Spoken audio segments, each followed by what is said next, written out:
So let's start by understanding what a belief really is.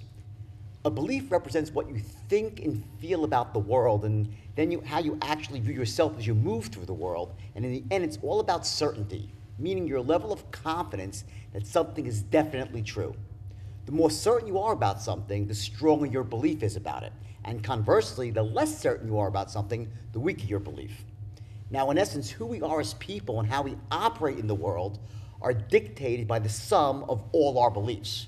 Now, on the positive side, we have what we call empowering beliefs, which lead us to massive wealth and success. Then we have the disempowering beliefs, which are called limiting beliefs that lead us to misery and poverty and ultimately to total, absolute failure. Now, the bad news is, though, is that at the end of the day, as people, we always end up getting held down by our lowest level limiting belief.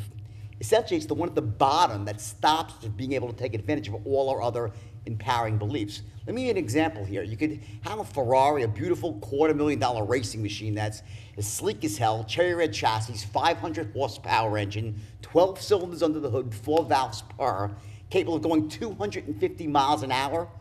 If you have a governor on the engine stopping the flow of gas, it ain't going over 55.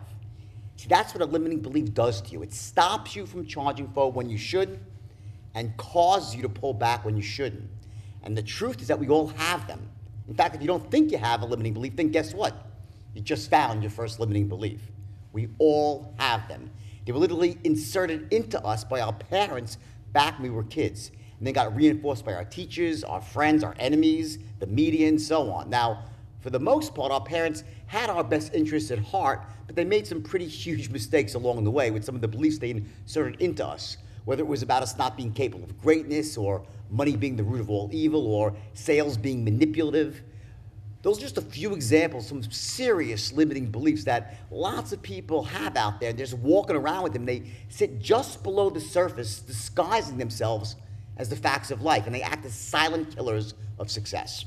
Now, in a few minutes here, I'm going to take you through a very powerful process that will actually root out your limiting beliefs and replace them with empowering beliefs. It's a 4-step process, kind of like a mini workshop within this program.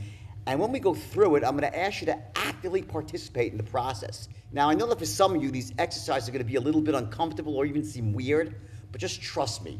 They're incredibly powerful, and they'll have a massive impact on both your sales results and your personal life as well. So I want you to really go for it and not hold back. I want you to get that result you're looking for. And then once you do, once you have that limiting belief replaced by an empowering belief, you're going to be in great shape.